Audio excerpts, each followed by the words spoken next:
You know how some video games are released exclusively for Sony's PlayStation? This G Master feels like one of those exclusives. It's the kind of gear people get envious over, the wishlist maker. It is, after all, a 50 to 150mm f2. Simply knowing this lens exists is enough to make you feel smug about being in the alpha system, but if you've got a bad case of gear acquisition syndrome, you might want to look away.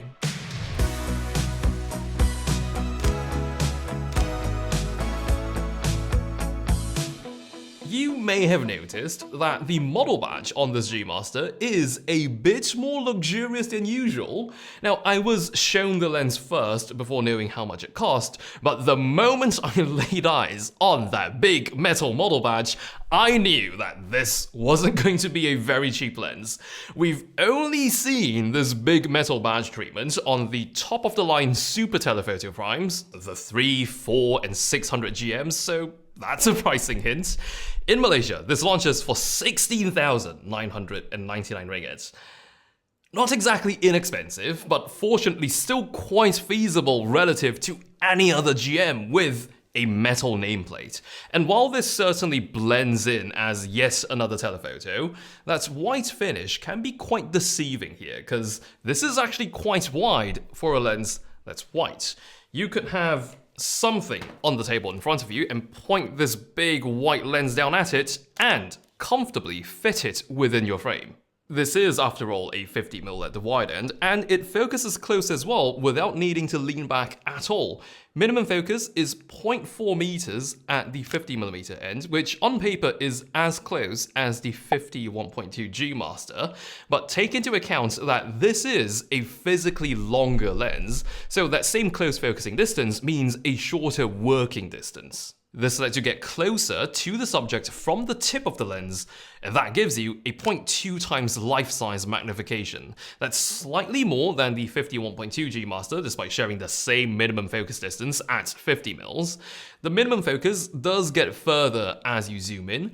It's 0.74 meters at the 150mm end.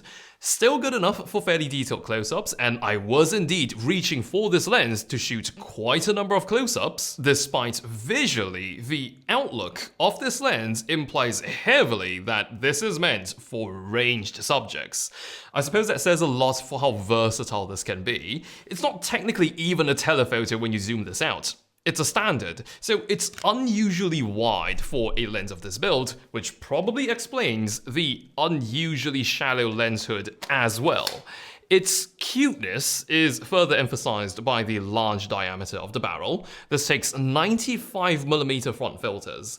If you're trying to cut down on footprint, it is possible to remove the leg from the tripod collar, though the actual rotatable collar can't be taken off. There's an iris ring, declickable, and with an iris lock, you get not 2, but 3 focus hold buttons, incredibly smooth zoom ring for this fully internal zooming beast of a lens. It's a strong presence when you hold this lens, plus an f2 telephoto zoom certainly comes with the expectation of being humongously cumbersome, but its footprint is really not much more than the household 70 to 200. In fact, at a little over 1.3 kilograms, this thing that does f2 throughout its entire zoom range is lighter than the first generation 70 to 200 GM. So if you're comfortable with a 70 to 200, this f2 is not gonna feel like much of a burden at all. Of course, by focal length, this isn't a 70 to 200. There's a fair bit of overlap, but it's a shorter zoom overall. I do actually much prefer the wider 50-150 range over the 70-200. I've simply been getting more use out of this. Yes, it's 50mm less reach on the tele end, but that doesn't make as much of a difference as being able to go 20mm wider on the short end. I do find a lot of utility in that. It zooms in just far enough to be that lens you use for reach, but the very same lens can also double as a bright 50. Just like the 2870 f2 GM, which came not long before this is yet another one of those zooms which can take the place of a few primes. And that's of course minus the trouble of having to change lenses every time you want to use a different focal length when using primes. This is a perfect lens for events, in my opinion. You're moving fast, you've got no time to change lenses, you need that reach, and you need that bright aperture for low light.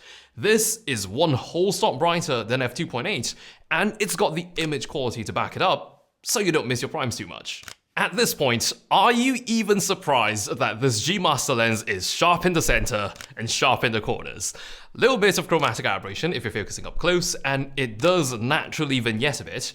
Most of it goes away if you turn shading compensation on, though I actually prefer it off on this lens. I think it plays quite well with that large aperture look, and the bokeh is just icing on the cake for this lens. It's just quite difficult to not love the look from this f2 zoom. It's in the perfect range of focal lengths for shallow depth of field, and the images really do look like they came from a fast prime. The keeper rate, despite all this, is as good as it gets. It's 4 XD linear motors moving 2 sets of glass in this lens, and it nails focused about as fast as you can blink. The way this has been put together, this G Master is that perfect workhorse of a lens we never knew we needed. Nothing like this has ever existed. We didn't even know if it was feasible. It's the lens equivalent of a unicorn walking into your living room. This is that piece of hardware you turn to make an unforgiving shoot less punishing. It comes with a price tag, but it's the sort of purchase you convince yourself to be an investment.